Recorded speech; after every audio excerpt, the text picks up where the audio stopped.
In this video, I will be demonstrating how to properly do a Punnett square using just one gene coding for a phenotype of eye color. So our two eye colors are going to be blue and green.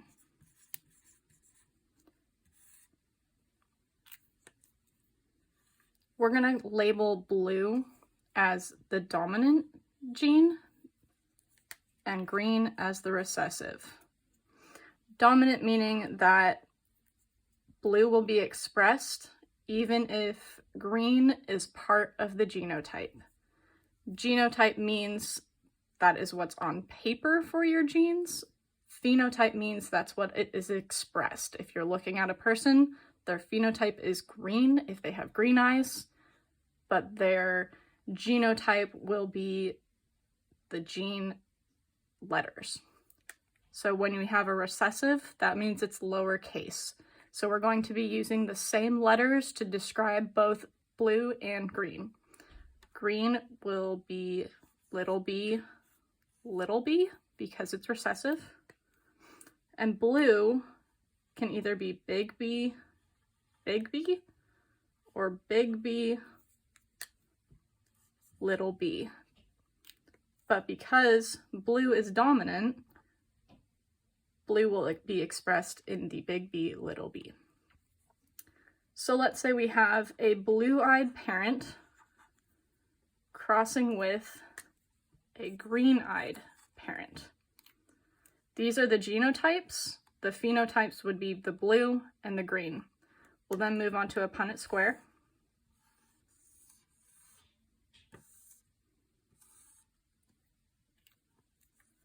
We'll say this one is dad and this one is mom. So mom will put on the side and dad will put up top. Now the Punnett square shows the statistical probability of what the children will be, the offspring. So then we'll take the top and bring it down for each one.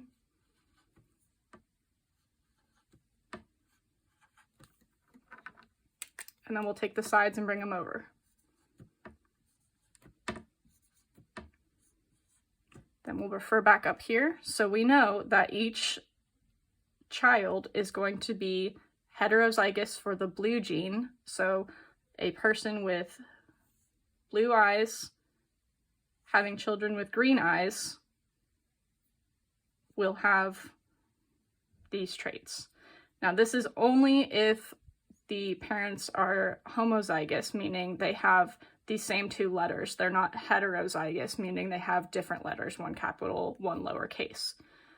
So let's look at a different example. Say we have two blue-eyed parents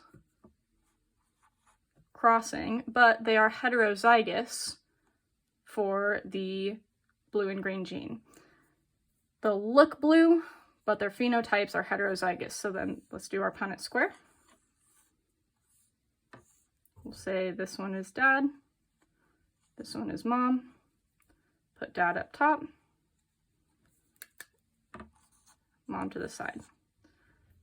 Now we'll bring the top down.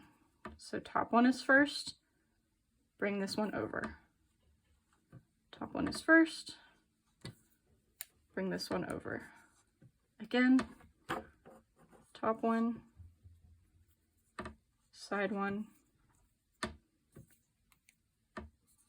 top and side.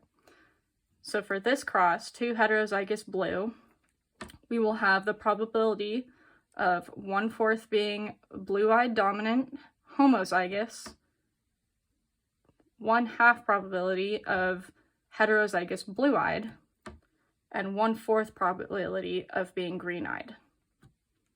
And that is how you do a Punnett square for one gene.